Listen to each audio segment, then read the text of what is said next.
Bom, antes da gente entrar propriamente no assunto que nós vamos tratar hoje, por que seria importante, ou por que é importante a presença de vocês, não só aqui nessa nossa conversa, mas também nos outros cursos e nas outras possibilidades de aprendizagem que o Cresce oferece. No Código Civil, chamávamos de novo Código Civil, mas é de 2002 já, então já faz um certo tempo, ele determinou a responsabilidade de vários profissionais, né? Dentre eles, o corretor de imóveis, também o contador, o advogado não, porque o advogado ele tem vamos dizer assim, a matéria é tratada pela própria OAB. Mas quem é contador sabe a responsabilidade que tem, e principalmente com a maior carga de obrigações acessórias, etc., que o governo cada vez mais passa ao contribuinte, né? Então, o governo hoje, basicamente, ele é um homologador de tributos. A gente fala que é o tributo por homologação, ou seja, o contribuinte ele faz toda a apuração, declara, recolhe e fica aguardando o governo dar a homologação. Ou seja, o governo tem 5 anos para fazer isso. Se nesses 5 anos ele não fizer, o tributo pago é considerado extinto, né? Bom, vamos lá. Então, voltando aqui ao slide, a função do corretor, ela deixou de ser há um bom tempo um mero apresentador, vamos dizer assim, de imóveis, etc. Hoje, o mercado exige uma pessoa muito mais completa, né?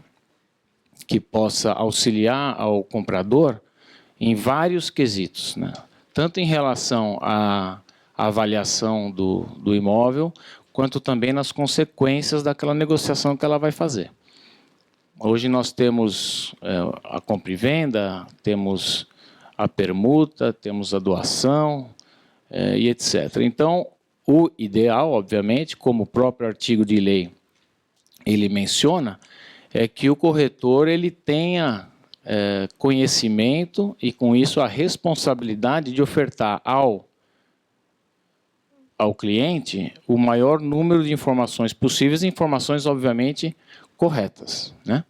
Então, a gente tem que pensar que há uma responsabilidade civil do corretor por eventuais perdas e danos ocasionadas ao cliente. Bom, então vamos entrar então no assunto aqui principal, né? Que é a tributação do ganho de capital na modalidade lucro imobiliário.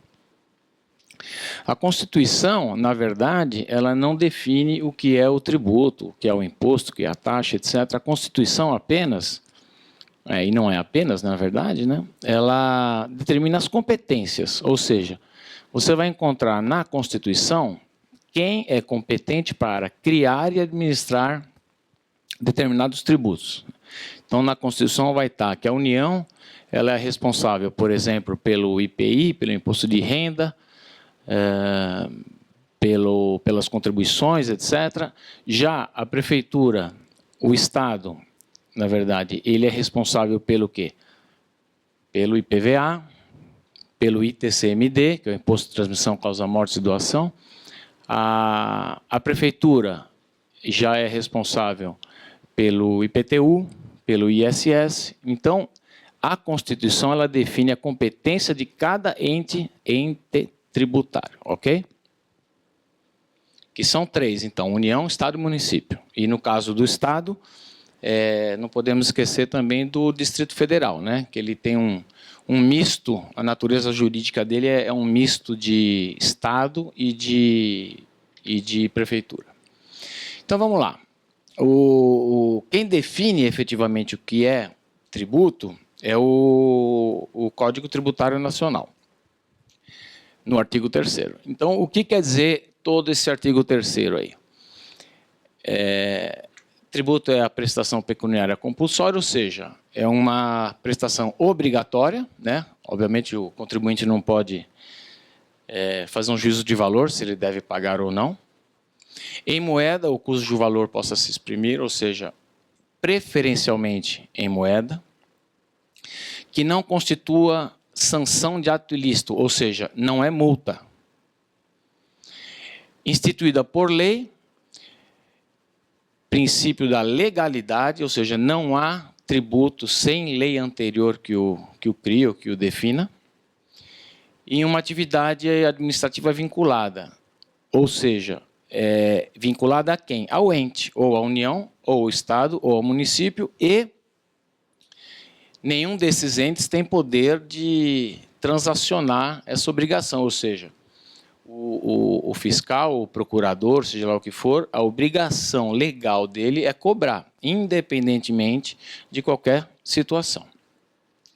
Muita gente confunde o tributo com imposto. O tributo é imposto? Tributo é imposto? É mais ou menos, né? Porque, na verdade, o tributo ele é o gênero. O tributo é como se a gente pensasse num guarda-chuva. O tributo está lá na ponta, né? E aí nós temos as espécies tributárias embaixo. A doutrina e a jurisprudência, ela entende, uma certa parte, entende que seriam 3 as espécies tributárias: imposto, taxa e contribuição de melhoria. Alguns autores, etc., entendem que são 5. Teriam mais 2, que seriam o empréstimo compulsório e as outras contribuições. Vamos analisar agora cada uma delas, ok? Aqui, vamos primeiro analisar, então, o que é o imposto. Aquela figura são exatamente todos os contribuintes, somos todos nós que somos praticamente... levamos tudo isso aqui nas costas, né? Na verdade, nem sempre com grandes possibilidades. Então, o imposto, ele é a espécie tributária consistente na seguinte situação: o imposto ele não tem uma destinação específica, ou seja, quando eu pago o meu IPVA e eu caio num buraco na rua, eu falo, puxa, eu não vou mais pagar o IPVA. A maioria das pessoas faz isso. Na verdade, é uma confusão, porque o IPVA ele não é usado ou utilizado especificamente para a pavimentação de ruas, para a sinalização e etc.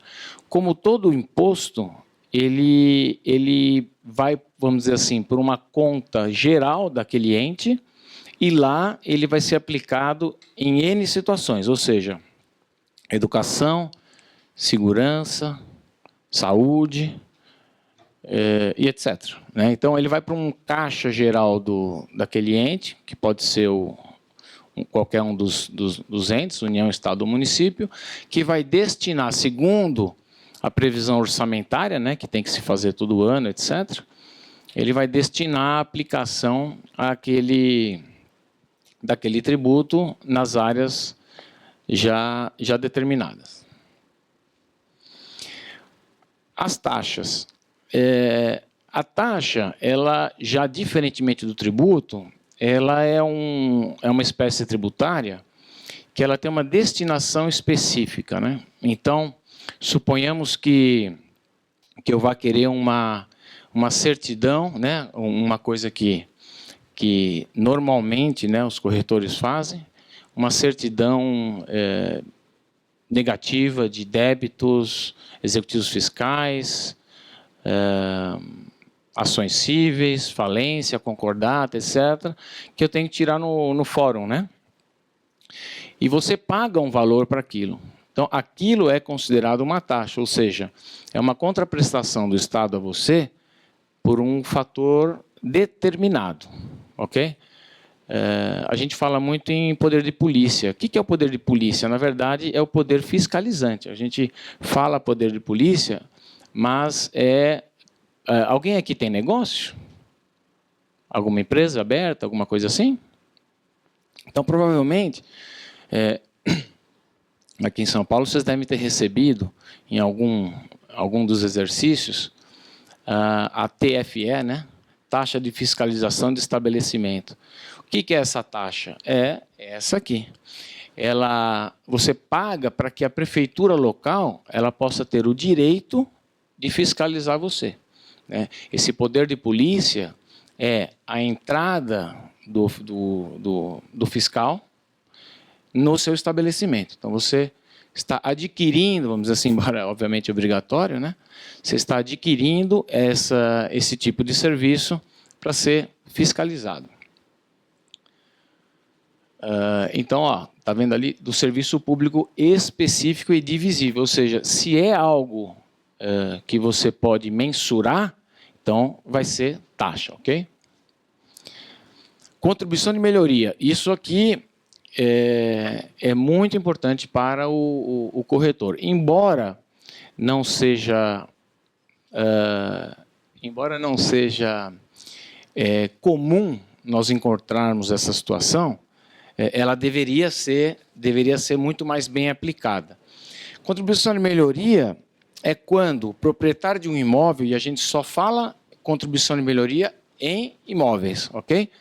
Quando o proprietário de um imóvel, ele tem uma valorização desse bem em razão, e especificamente em razão, de uma obra pública que foi feita ou ao lado do imóvel dele, ou na rua do imóvel dele, seja lá o que for. Então, a gente poderia encontrar isso numa abertura de avenida. Então, eu tenho uma casa no meio do quarteirão, que ela vale R$500 mil.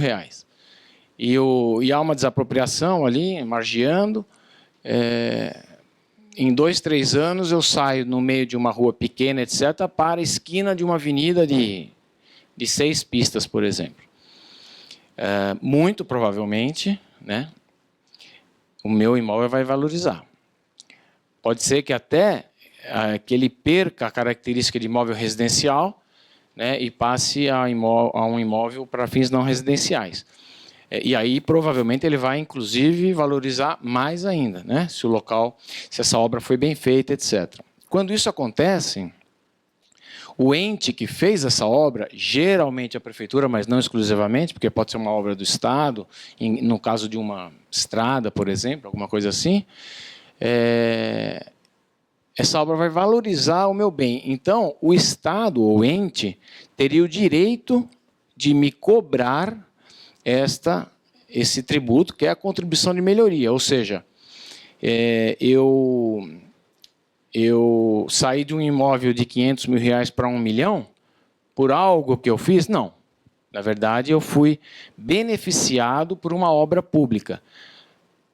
Como esse benefício ocorreu para mim e não para a totalidade dos munícipes, né, eu deveria, então, vamos dizer assim, pagar uma parte dessa conta, né?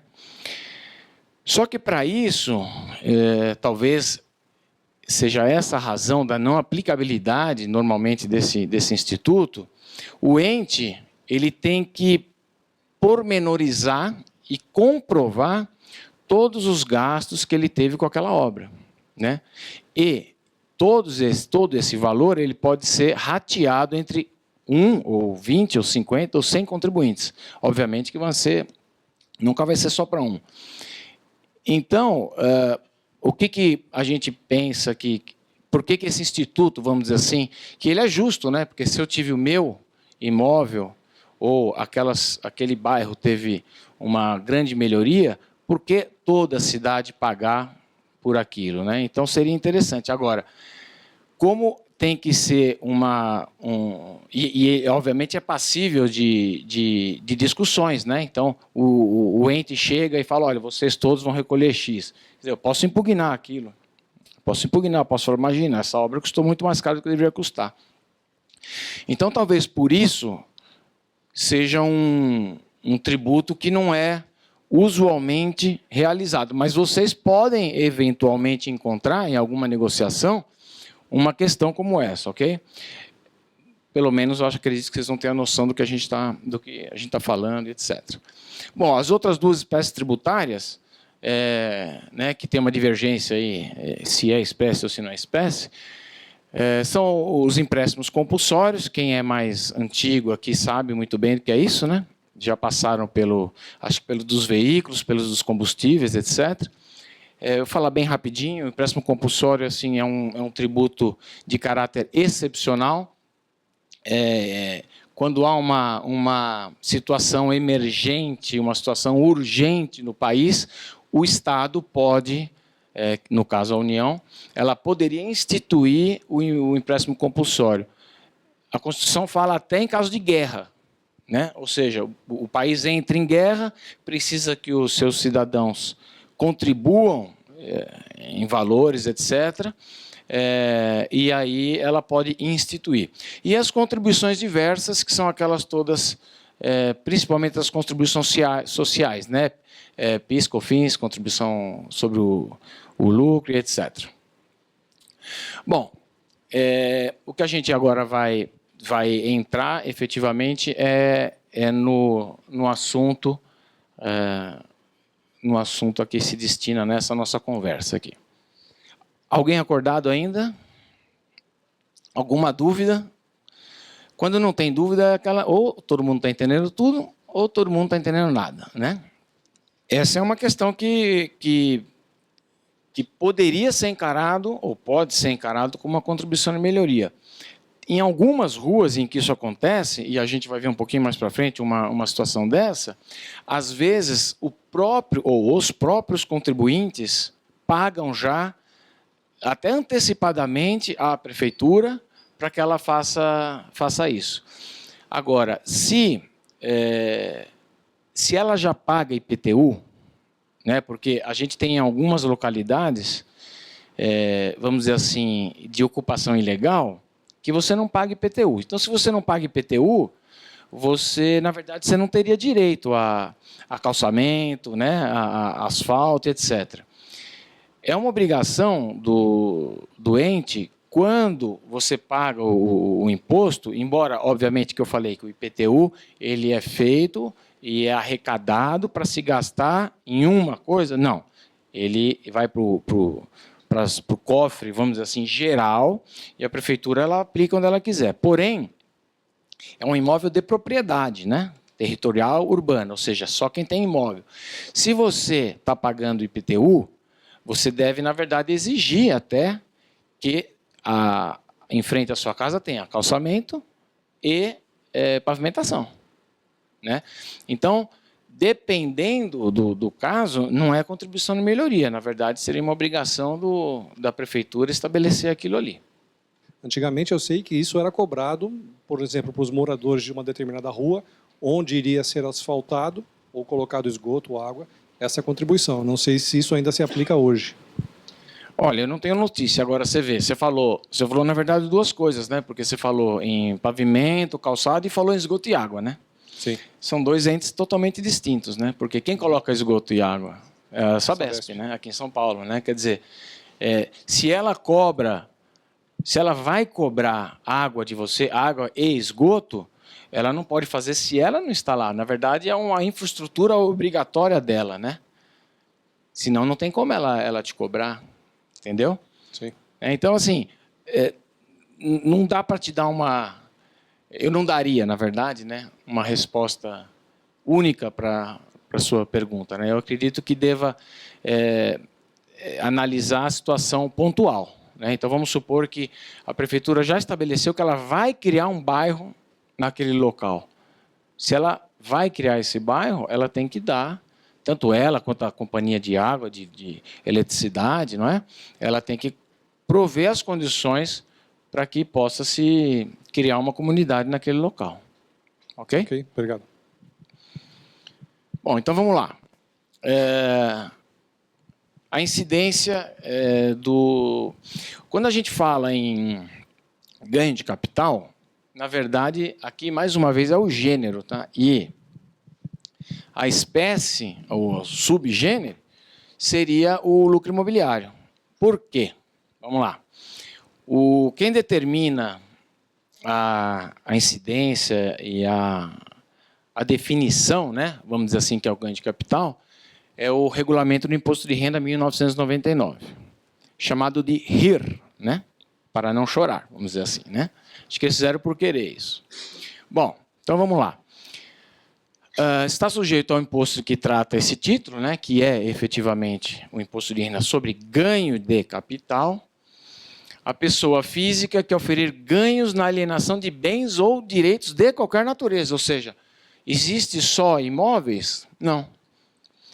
Na verdade, qualquer bem que o contribuinte adquira por um valor menor e venda por um valor maior, ele é passível de recolhimento de ganho de capital. Alguns casos é muito mais fácil você conseguir apurar e o governo enxergar que você teve o ganho, em outros não. Então, por exemplo, obviamente que até chegou-se a ter uma época, né, em que você tinha ganho quando você comprava um carro novo e vendia usado, né? Quem também é um pouquinho mais aí, o RG é um pouquinho mais baixo, né? Também lembra disso, quando tinha falta de veículos, quer dizer, você tirava um carro da concessionária por 15 e vendia por 20 no dia seguinte, se você quisesse. Só que, no caso do carro, por exemplo, moto ou qualquer outro bem móvel, a comprovação do ganho ela é muito mais difícil. Os bens móveis, como é que você realiza a entrega? Que, para bens móveis, tecnicamente é chamado de tradição, né? É com a entrega do próprio bem. E coisa mais fácil, vamos dizer assim, que tem é você, mesmo tendo um ganho na venda de um veículo, é você combinar lá com o comprador que você põe um valor menor ou qualquer coisa assim para você não... Então é muito difícil, vamos dizer assim, do fisco conseguir fiscalizar essas questões e até em relação ao mercado é muito difícil de acontecer. Aonde ainda acontece ganhos de capital nessa parte automotiva, etc., são nos carros antigos, né, de coleção e etc. Mas como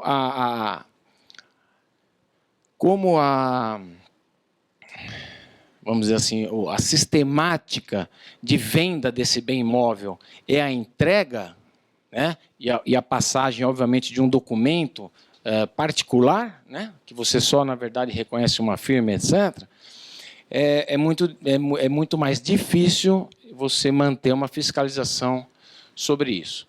O 138, ele estabelece, né, na verdade, aquela questão da diferença positiva entre o valor da compra e o valor da venda. Muito bem. Qual é o percentual? Muita gente confunde o ganho de capital com a tabela do imposto de renda. O ganho de capital é uma espécie de imposto de renda, porém, não é rendimento, né? Quando a gente fala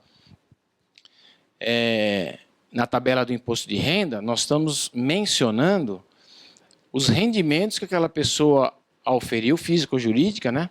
Auferiu no determinado mês e a cada ano, ok? Aí vai se aplicar aquela tabela de isenção até 2.200 e alguma coisa. Depois, agora tem subdivisões, né? Acho que começa em 7,5, 15, 22 e 27,5, né? Dependendo da renda que aquela pessoa auferiu nos meses e no ano, ok? Como deve ser pago esse imposto? Agora, continuamos, então, no ganho de capital. O ganho de capital, ele também causa algumas dúvidas no prazo de recolhimento dele. Ou seja, é no mesmo mês? É depois de 15 dias? É depois de 20 dias? Bom, a regra é a seguinte: no próximo mês subsequente ao ganho de capital, a pessoa tem que fazer o DARF e recolher em qualquer instituição bancária. Ou seja, vamos supor que eu vendi um imóvel com ganho de capital em 1º de fevereiro. Eu vou ter praticamente 60 dias para fazer esse recolhimento. Por quê? É no último dia útil do mês subsequente ao fato gerador. Ok? Se eu vendi com ganho de capital, apurei o ganho de capital, no dia 31 de janeiro, eu vou ter até o dia 28 de fevereiro para pagar, ok? Então, a gente sempre tem que pensar exatamente como diz a lei. Não em 30, não em 60, não em 15, mas no último dia útil do mês subsequente à apuração do ganho de capital. O ganho de capital, você vê, ele é até incidente também em casos como doação, né? Como partilha de bens. Por quê? Quando eu, por exemplo, faço uma doação, o pai fez uma doação ao filho, né? O imóvel, como a gente falou aqui en passant, mas nós não podemos, desde 1995, nós não podemos fazer qualquer atualização no valor, salvo algumas exceções que eu vou falar mais à frente.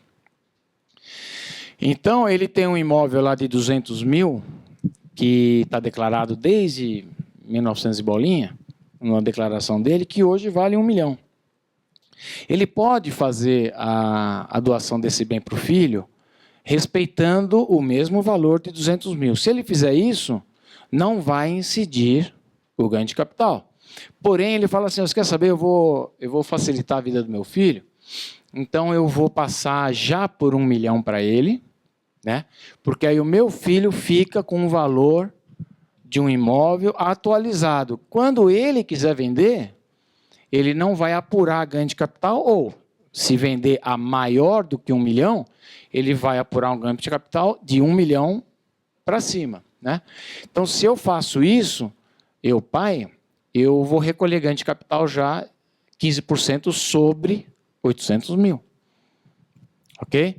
Então, de uma maneira ou de outra, o governo vai pegar esse ganho de capital. Ok? Ou nesse momento, ou em momento posterior. Salvo as exceções que a gente vai ver aqui, que é, na verdade, o principal assunto, né? A gente não veio aqui para ficar falando em recolher, né? A gente não quer recolher, certo?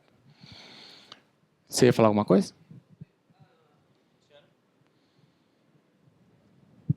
A Receita tem um programa de atualização desses valores. Então, na verdade, não é 1 milhão a diferença de 200 mil, que você vai pegar esses 200 mil lá naquele ano que você comprou e vai atualizar. Não é exatamente, a palavra não é atualização. Ela tem uma... A gente vai entrar já já. Hã? Não, também não é uma correção. Na verdade, é um programa que veio com uma lei de 2005, né? Que a gente vai entrar exatamente agora. Então, não vou responder para você já, tá? Falando em atualização, né? Aqui está exatamente a questão que a gente está falando de não atualização dos bens da declaração de ajuste anual, tá? Então, desde 31/12 de 91, com uma atualização que ocorreu em 95, desde lá, você não pode fazer mais atualização dos bens imóveis, salvo o que a gente vai falar agora, ok? Bom, eu acho que o principal assunto dessa nossa conversa aqui é exatamente essa lei, né, que surgiu. Então, vamos lá, em 2005. Em 2005, o governo federal, né, queria botar um pouco de lenha, né, nesse mercado imobiliário que estava rateando, né? Acho que vocês devem lembrar que fazia um bom tempo que os imóveis não valorizavam, etc. O que aconteceu muito nesses últimos 10 anos. Parte em razão dessa legislação, né? A medida provisória 252 foi chamada na época de MP do Bom, medida provisória do bem, né? E a medida provisória é um canal que o presidente tem, só o presidente tem, para tratar de alguns assuntos urgentes. Como tudo no Brasil, virou fazer carta para a namorada, né? Toda hora é medida provisória para tudo, né? Então, aquele caráter de urgência, não sei o que lá, isso aí perdeu-se com o tempo. Então, é um instrumento, né, que tanto o legislativo reclama muito, que o presidente usa para legislar, né? Porque a medida provisória ela entra em vigor de imediato, no dia seguinte à publicação dela. Ela tem validade por 90 dias e pode ser convertida em lei. Muito bem. Essa medida provisória, ela passou dos 90 dias e por uma questão de conflito lá entre oposição e governo, etc., ela não foi convertida em lei. Quando isso acontece, quem se utilizou daqueles benefícios, vamos dizer assim, naqueles 90 dias, tem esse direito garantido. Só que o governo criou um problema para ele mesmo. Quem utilizou naqueles 90 dias tinha as facilidades da medida provisória que eu vou falar agora.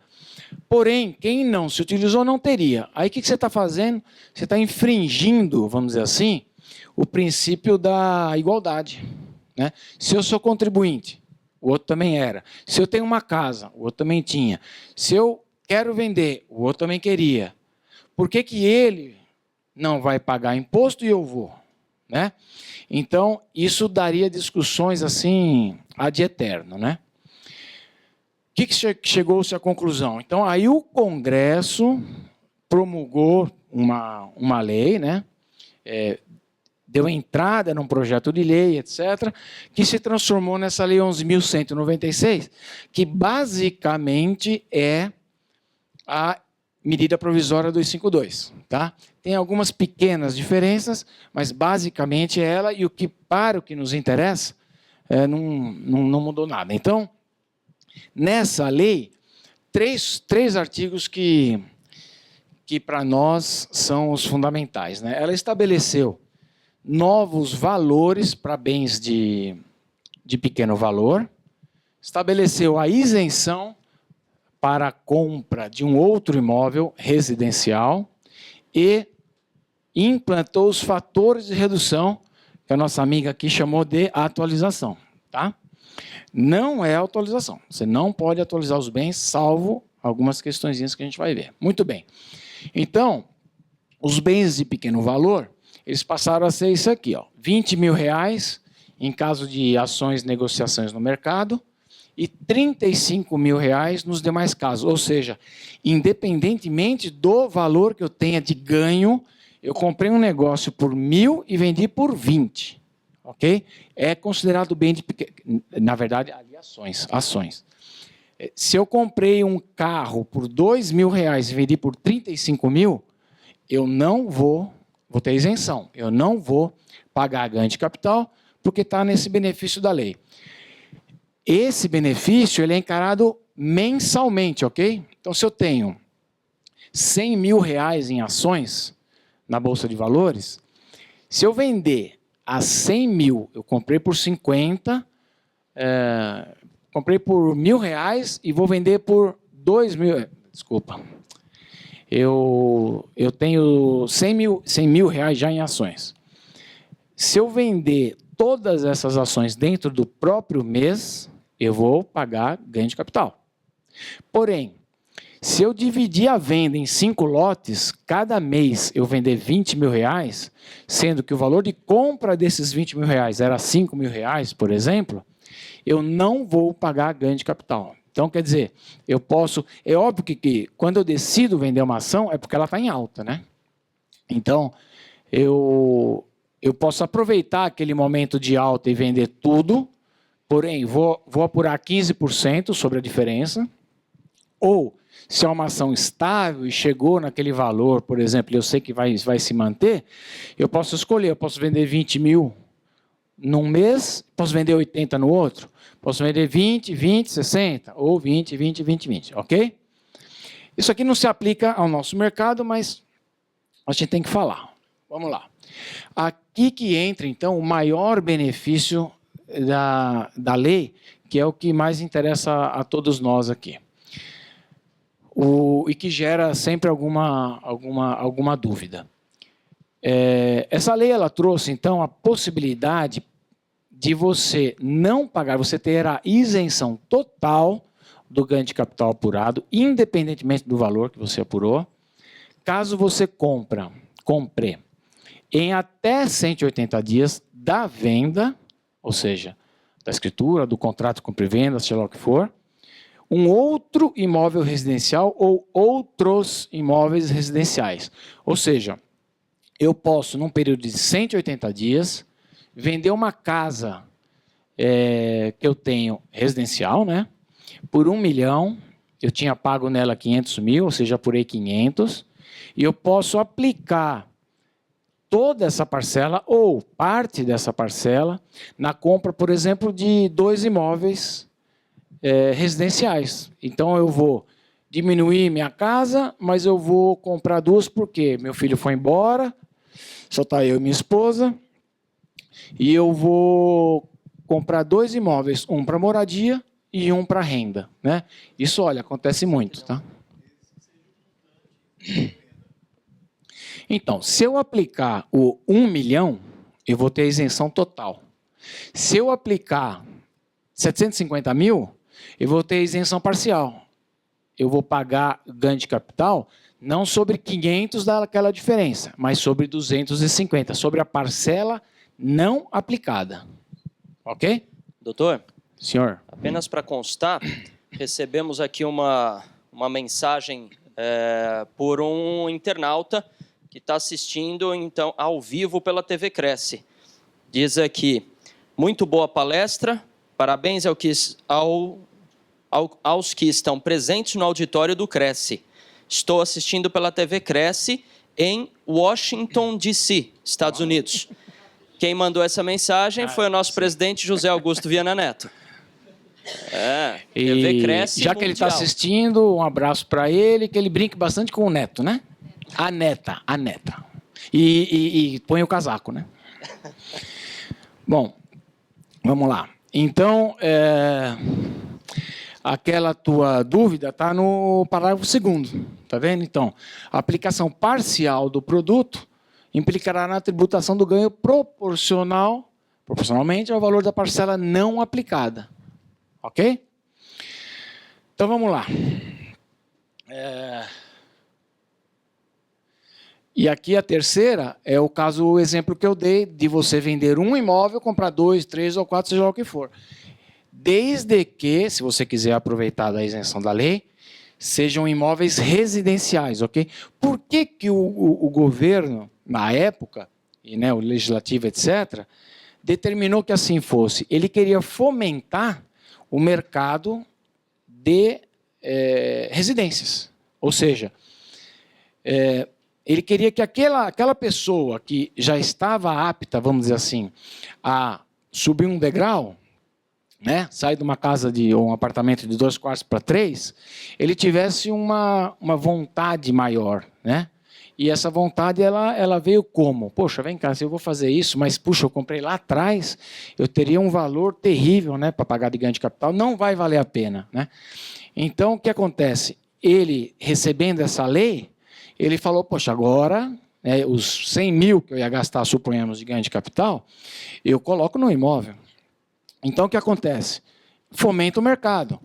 E essa pessoa compra um imóvel da construtora e sai do imóvel que ele estava. Ou seja, entra um imóvel no mercado, né, um imóvel mais barato, que possa servir a um outro consumidor. Uma curiosidade, o que define imóvel comercial? Aquela casa que você falou da avenida lá, que recebeu melhoria, ela virou uma casa comercial. Nessa aquisição, eu posso declarar como imóvel residencial? Na verdade, quem vai definir isso não é você, é a prefeitura, o IPTU. Aí você vai ter que ver no IPTU a destinação, né, a natureza daquele imóvel, entendeu? Porque quando a gente fala assim, imóvel, nesse caso de avenida, o que você vai poder fazer ali? Você vai botar uma indústria lá? Não vai poder. Então, muito provavelmente, você vai alugar para um escritório, né, um showroom, qualquer coisa assim, entendeu? História de advocacia, engenharia, arquitetura, contabilidade, sei lá o que for. Então, você, em tese, você continua com a mesma natureza. Você faz um contrato de locação para fins não residenciais, né? Até para ter alguns benefícios da lei, ok? Que benefício? Você consegue tirar um inquilino de um imóvel não residencial muito mais fácil do que consegue tirar um inquilino que mora e habite na casa, ok? Então, se esse imóvel continuar registrado na prefeitura como imóvel residencial, você pode comprar. Tá? Você pode aplicar essa diferença aí do ganho de capital, ok? Bom, Por favor. Vamos supor que seja um investidor imobiliário. Ele passou 180 dias. Depois de 10 dias, ele resolve fazer uma transação. Ele pode aplicar isso aí? não. É só uma vez. Não é que é só uma vez. No 181, não sei como é que fala isso, né? Centésimo, 81º, já era. Não. E não é 6 meses, hein? Ou não são 6 meses, ok? São 180 dias. Tá? Então você tem que pegar o calendário e fazer 180 dias. Se você fizer essa negociação depois desse prazo, você não tem um benefício legal e vai ter que pagar, que nem diz aqui, juros de mora do valor não recolhido à época. Não, eu acho que eu não me expus direito. É assim, eu comprei um imóvel 1 milhão e investi novamente 1 milhão. Comprei 2 ou um imóvel. Fechou aquela transação. 180 dias? 180 Dentro dias. dos 180 Dentro dias? de 180 dias. Passou-se 10 dias, eu resolvo fazer uma outra operação. Vou vender um imóvel de 500 mil, eu tenho um benefício de... Uma vez por cada 5 anos. Você pensa que o governo é besta, né? O burro ali somos nós, viu? Lembra da carroça? Em caso de aquisição de um imóvel, vamos dizer, você vendeu o imóvel, você está dentro do prazo de 180 dias, você vai comprar um imóvel que está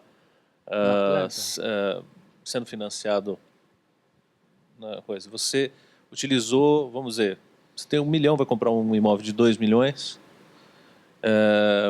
você teve um ganho de capital, vamos, de 500 para 1 milhão, e você tem aqueles 500 mil. Vamos dizer que aquele 500 mil não seja utilizado dentro do prazo de 180 dias. Vamos dizer que ele pagou 250, por exemplo. Passou os 180 dias, esses 250 que você ainda vai pagar nesse imóvel, ele se refere ao contrato que você fez do imóvel que você está comprando de 2 milhões, ou você perde esses 250 por conta do prazo ter... Se eu entendi a tua pergunta, você vai aplicar a totalidade do ganho, porém o pagamento efetivo, Exato. ele vai suplantar. Não. Se você tiver um contrato de gaveta, você vai dançar. Certo. Né? Agora, se eu fiz uma escritura onde eu determino esses pagamentos, etc., eu acredito que você estaria dentro da isenção. Tá? Eu acredito. Talvez a gente deva... Porém, em imóveis novos de lançamento, nem sempre a escritura sai. mas a escritura não sai, mas você tem um instrumento particular com força de escritura. Entendeu? Na verdade, nem tem escritura em imóvel de lançamento, né? Você vê que você assina um contrato que tem 250 folhas, ele está escrito instrumento particular, né, de promessa ou de cessão, de não sei o que lá, de direitos, com força de escritura. Tá. Entendeu? Então, não vai haver uma escritura posterior. Então, ou seja, esse contrato me validaria, então, a utilização... Se esse contrato for realizado dentro dos 180 dias, tá?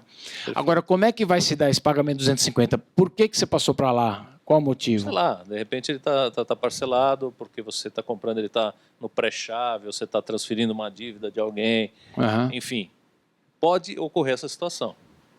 E de repente, o que eu faria esse valor... O que eu faria é o seguinte,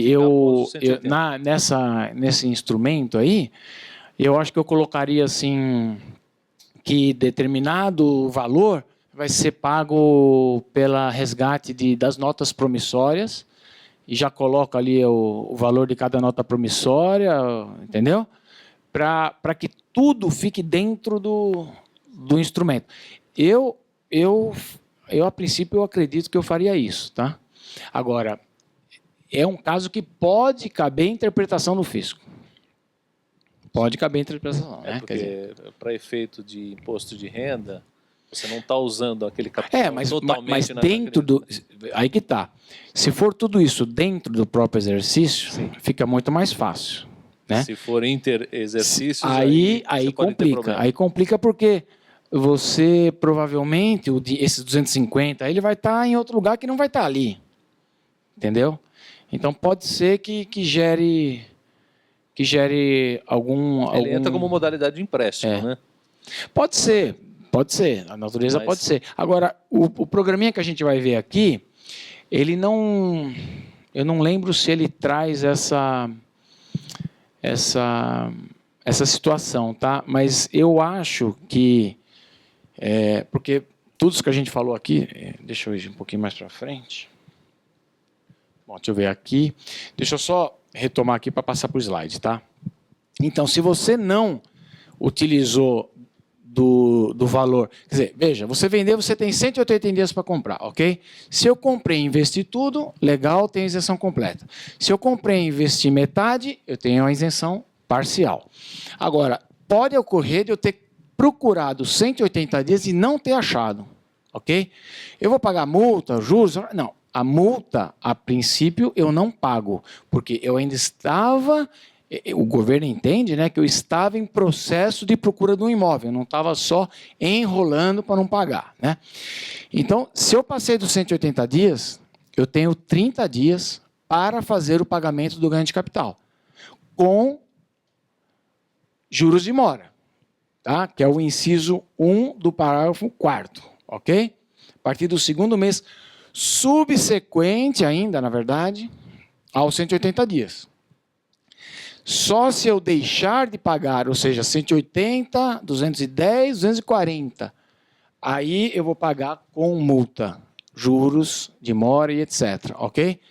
Então, uma coisa que você tem que ter na cabeça. É o fim do mundo não ter achado um imóvel em 180 dias? Pode não ser, né? Eu vou pagar, na verdade, o mesmo valor, né? Com juros de mora e tal, que também não vai... Agora, se eu extrapolar para lá ainda dos 240 e tal, aí, na verdade, não é nem 240, né? Porque é do segundo mês subsequente. Então, entra aquela questão. Se eu fiz no dia 1º, é lá quase 60. Se eu fiz no dia 31, é 30 dias, tá? Estamos correndo, né?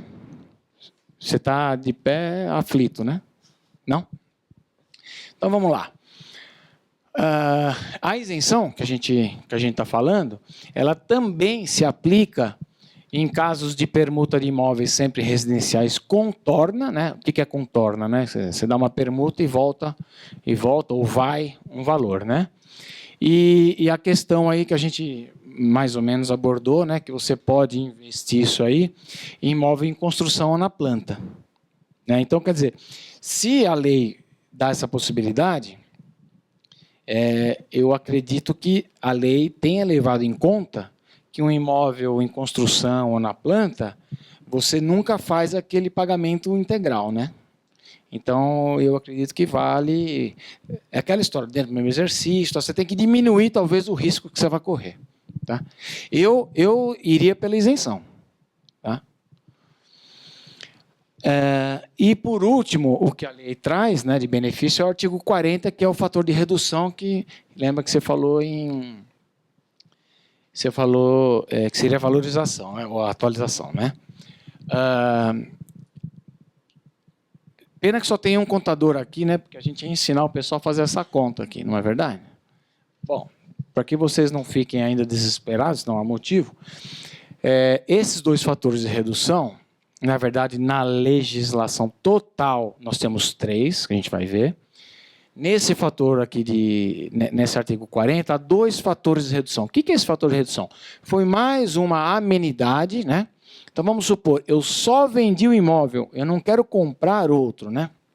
Mas eu estou mudando de país, eu estou querendo já vender o meu imóvel, já dividir o dinheiro com filhos, então eu vou vender o imóvel e vou alocar um, né?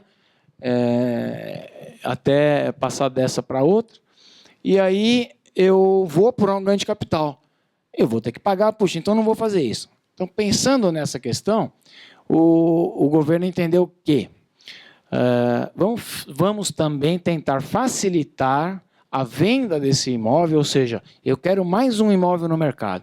Então, vamos tentar facilitar a venda desse bem, diminuindo significativamente ou não, depende de algumas questões, o valor que essa pessoa vai ter que pagar de ganho de capital.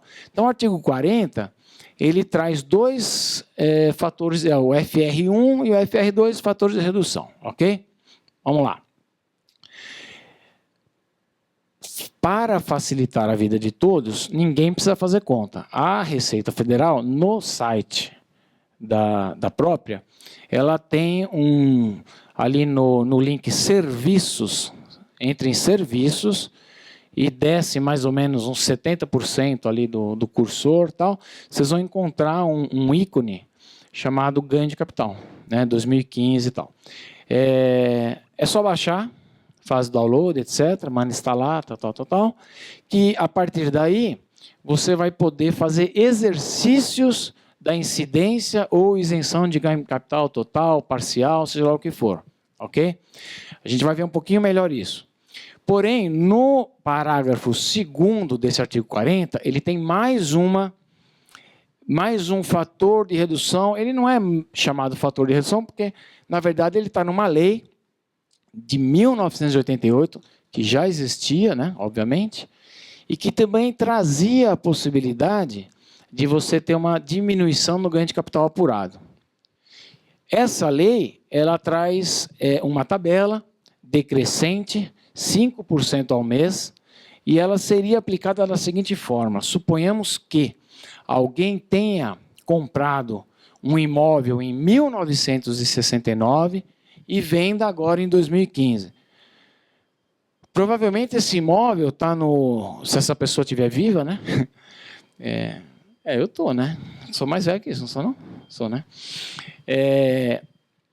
Esse imóvel vai estar por um valor ínfimo, né? Porque tivemos várias trocas de moeda, etc. Não pegou valorização. Algumas trocas de moedas, que foram, aliás, várias, né? Nem sempre foram feitas corretamente. A pessoa esqueceu de atualizar o valor do bem, quando podia, etc. Então está lá, custa 20 mil reais um imóvel que vale 1 milhão, entendeu? Isso não é raro. E então essa lei que já existia, porém que foi incluída nesse programa de ganho de capital que vocês vão baixar, ela trazia essa tabela em que essa pessoa que comprou o imóvel em 69 e vendeu agora, vendeu sei lá quando foi, ela teria isenção de 100% do ganho de capital. Ok? E há um acréscimo de 5%, ou seja, na verdade, a gente fala fator de redução, né? Então, o desconto ele vai diminuindo quanto mais próximo chegar do momento atual, ok? Só que ela só vai até 88. Então, vamos lá. Aqui, ó. No site da Receita, vocês vão encontrar exatamente esse link, né, aqui embaixo, em azul, que já é o de 2015. Na verdade, você pode baixar de outros anos, né? Eventualmente, se você tiver que refazer algum imposto de renda, alguma coisa assim, você pode fazer os anteriores. Agora, para o presente, você vai baixar esse programa, e esse programa simplesmente faz tudo para você, ok? Ele vai ter campos em aberto, basicamente, valor da compra, data da compra, valor da venda, data da venda, CPF do comprador, CPF do vendedor, e vai entrar, inclusive, naquela da obrigação do corretor em declarar o que ele recebeu. Por quê? O valor que ele pagar de corretagem, ele pode ser subtraído do valor da venda. Ou seja, ele comprou por 500, vendeu por 1 milhão, só que ele pagou 6% de comissão, né? Então, eu não vou ter 500 mil reais de ganho de capital, eu vou ter 440. Aí não tem como, entendeu? Porque aí, efetivamente, ele vai informar bonitinho para a Receita Federal que pagou 6%. Aí você, como corretor, não vai ter como fugir. Eu fiz, só que é o resultado de um preenchimento que eu fiz dentro do programa, só para vocês terem uma ideia. Então, ó, eu estou usando exatamente o próprio exemplo que eu estou falando agora, tá vendo? O período de... Ó, tá vendo ali, ó, data de aquisição está 18/7/98. Aquela lei lá que nós acabamos de ver alcança esse imóvel? Exatamente. Se eu tivesse comprado em 88, eu teria uma redução de 5% lá. Tá? Mas como eu comprei em 98, aquela lei não se aplica. Aplica o quê? Fator de redução 1, fator de redução 2. Então, eu comprei por 500, eu vendi por 1 milhão, custo da corretagem, 60 mil, ok? A alienação foi a prazo, prestação? Não. Eu podia colocar sim. Aí entra aquela questão sua lá. Houve no imóvel alienação, edificação, reforma, etc. Por que isso? Como eu falei antes para vocês, eu posso atualizar o valor de um imóvel? Não, salvo algumas pequenas exceções. Uma delas é a reforma, a ampliação e etc. Aí, como é que funciona? Eu comprei um imóvel por 100 mil reais, estava todo detonado, e eu investi outros 100 mil reais lá para fazer a reforma, né? Criei ambientes novos, pintei, etc. Botei... Bom, fiz tudo, gastei 100 mil reais. No exercício seguinte, quando eu for declarar o imposto, eu posso levar esses 100 mil reais ao bem, informando na declaração que esses valores são referentes a uma reforma. Só que eu tenho que guardar todos os recibos pagos para pedreiro, empreiteiro, sei lá o que for, e todas as notas fiscais gastas com o material. Além disso, eu fiz um home theater, coloquei uma TV de 70 polegadas, mais 20 mil.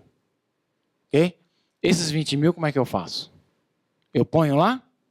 Não ponho. Tá? Por quê? É reforma, é coisa que agrega ao imóvel e fica no imóvel. Ok?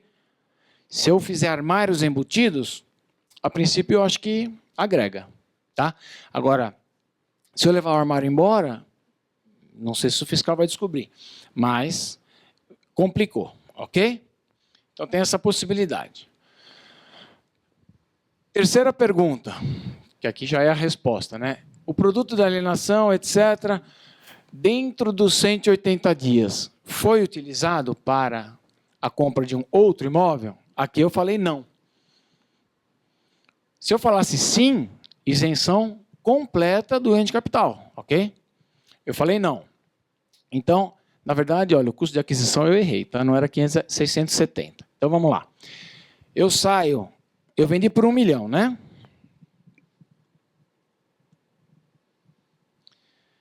Vendi por 1 milhão, eu saio do 1 milhão? Não. Por que eu não saio do 1 milhão? Por causa da comissão, ok? Então, comprei por isso. A princípio, eu apurei isso, 270 mil. Você bota isso aqui no 15%, vai dar o quê? Uns 40 mil, né? Atenção, é isso, né? Bom, se eu tivesse comprado o imóvel antes de 88, em 88 ou antes de 88, eu teria aqui uma redução daquela lei aqui, ó. Aquela lei que nós falamos. Como não o fiz, não tenho redução nenhuma. Porém, entra agora na fórmula do tal do FR1 e FR2, que ninguém precisa aprender a fazer conta, ok? O programa faz isso sozinho. Então, o que ele vai fazendo? Na verdade, é um percentual também anual, só que está dentro daquela fórmula, que vai descontando do valor que eu teria, né, que pagar pelo ganho de capital, ele vai descontando. Então, aqui, por exemplo, o 270 virou 115. Depois entra no fator de redução 2. Fator percentual, joga aqui, capital, resultado 3.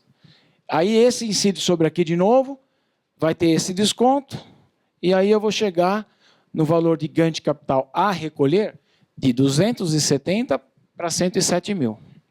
Ok?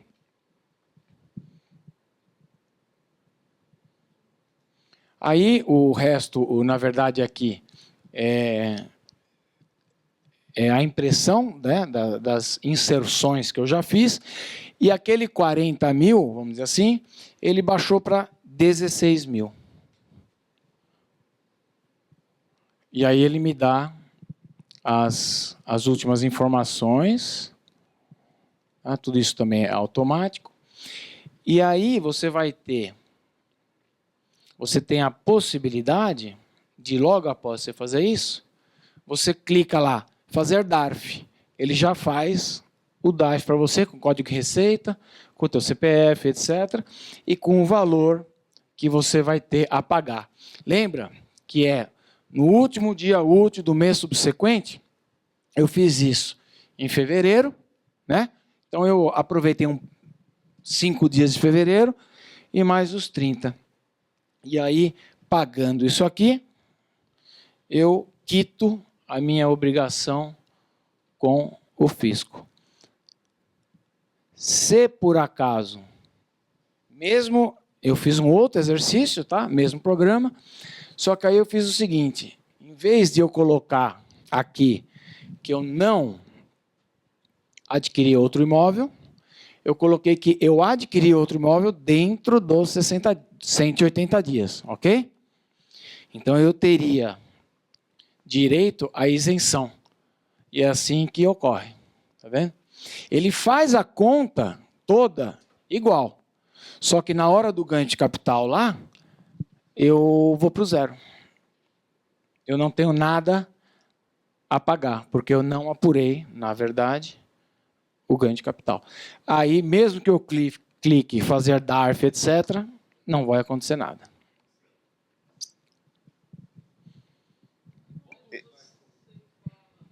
Depois tem que informar imposto de renda, é automático, ele já vai. No próprio programa, tem uma... Quem pediu o slide aí? Do link? No próprio programa, tem a possibilidade de importação. Tá? Você já importa direto e já fica lá. Mesmo porque você vai fazer isso só lá na frente, né? Então já fica tudo lá. Na verdade, a informação você já deu, né? Ela está lá no fisco. Mas não tem o CPF. Oi? Naquele que você mostrou, do ganho de capital, do cálculo, não tem o CPF de quem recebeu esses 60 mil. Aí você pode, mesmo porque, como você teve a isenção, por causa daquele valor, você vai ter que destinar a quem de direito, né? Tá.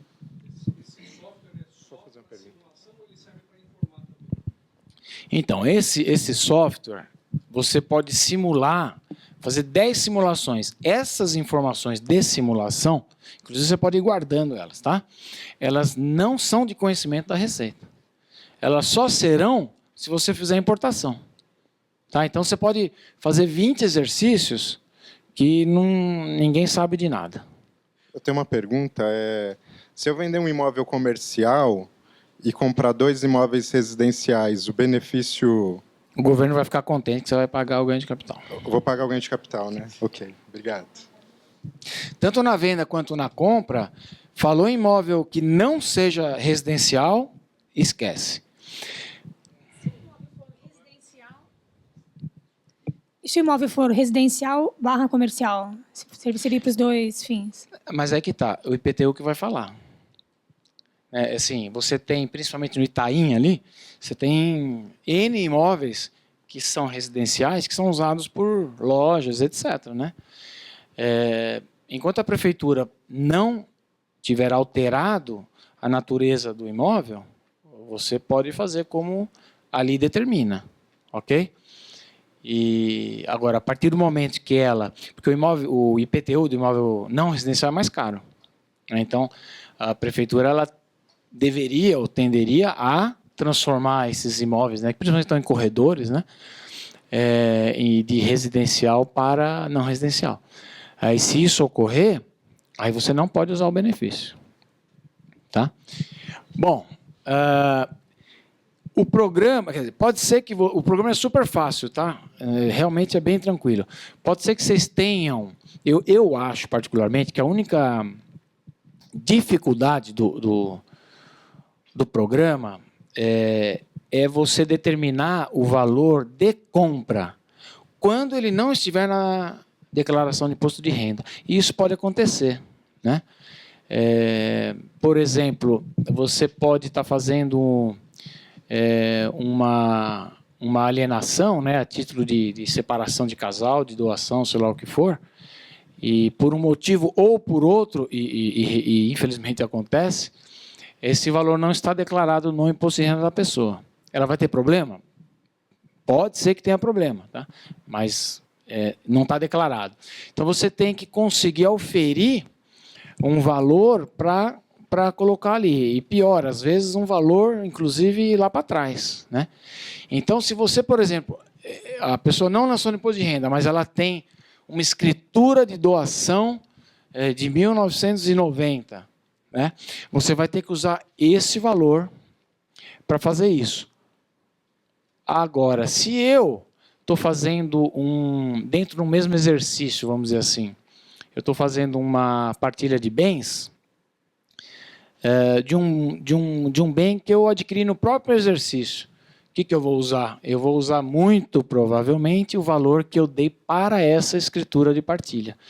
Vamos supor que seja um casal sem filhos, etc. Eu posso fazer a separação num cartório de notas, né? E aí eu faço essa... Eu dou como valor da compra, vamos dizer assim, o valor que eu utilizei para fazer a escritura de separação, ou no caso não existe mais, de divórcio. Como é que eu dei valor para fazer a declaração de divórcio? O Estado e a Prefeitura entendem que eu tenho que dar o valor venal de referência, né? Quem já ouviu falar? Valor venal de referência? Levanta a mão. Beleza. Então, o que é o valor venal? Isso é muito importante, tá? Na verdade, em São Paulo, basicamente, mas isso aí está se espalhando. A gente pode falar que tem 3 valores para cada imóvel, né? Um é o valor venal, que é o valor que a prefeitura utiliza para a cobrança de IPTU. O outro é o valor venal de referência, que tanto prefeitura quanto Estado utilizam para a incidência do ITCMD ou do ITBI. ITBI, Imposto de Transmissão Bens Imóveis, compra, venda, etc. Era 2, nosso querido prefeito Souvenir, né? Mandou para 3 agora. E a ITCMD, doação, etc., 4%. Ok? O valor venal de referência, mas por que existe isso? Acho que foi o Serra, na época, queria aumentar a arrecadação do municipal, quando ele era prefeito. Se ele aumentasse o IPTU, a gritaria ia ser geral. Então, eles criaram esse novo valor venal de referência, que é um valor que flutua. Tanto que se você entrar na página da prefeitura e você colocar o número de contribuinte do imóvel, você vai ter que colocar embaixo a data que você está fazendo ali. Ou a data que você... Por exemplo, peguei um cara todo enrolado com documentação. A negociação se deu em 2014. Eu entro no site da prefeitura, vou lá, valor venal de referência, põe a data 1 de janeiro de 2014. Ela vai me dar o valor venal de referência da época. E aí eu utilizo esse valor, por exemplo, fazer uma escritura que deveria ter sido feita lá para trás, etc. Entende? Então, o valor venal de referência foi um jeito de aumentar a tributação para o ITBI, ou seja, para a venda e compra, etc., sem mexer no IPTU. E o terceiro valor é o valor de mercado, né? Então, a gente diz que o valor venal, geralmente ele está abaixo. O valor venal de referência, hoje ele está muito próximo ao valor de mercado e tem um valor de mercado. Em alguns casos, o valor de mercado, inclusive, está abaixo do valor venal de referência. Aí você, inclusive, pode abrir um processo administrativo para que o valor a ser considerado naquela negociação seja o valor de mercado e não o valor venal de referência. Mas isso é outra história. Ok? Bem,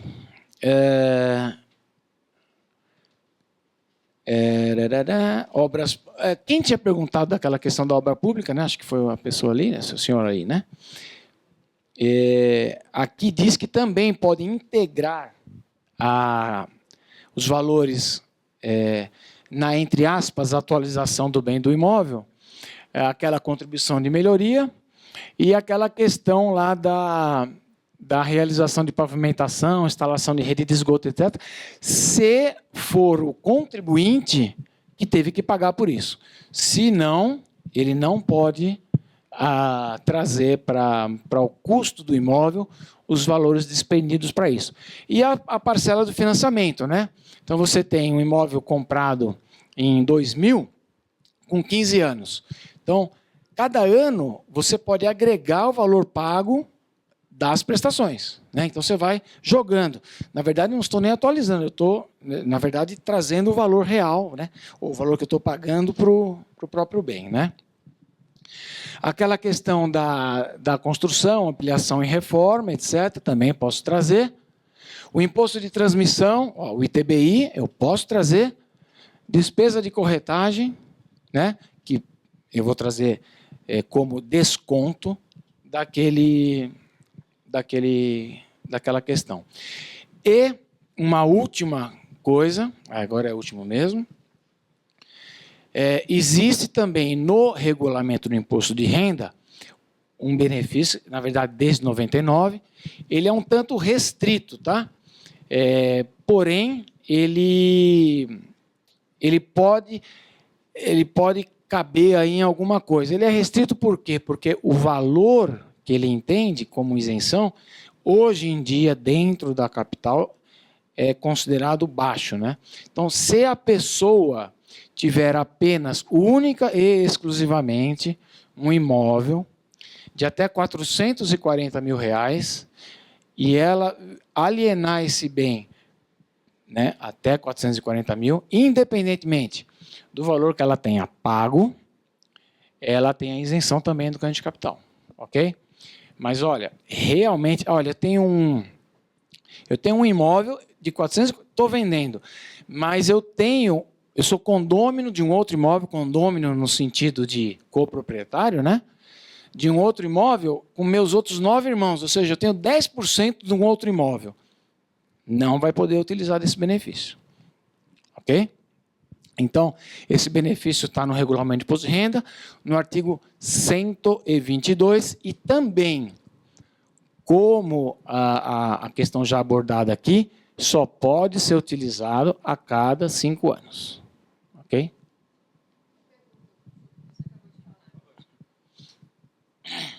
Se eu sou casada, ok?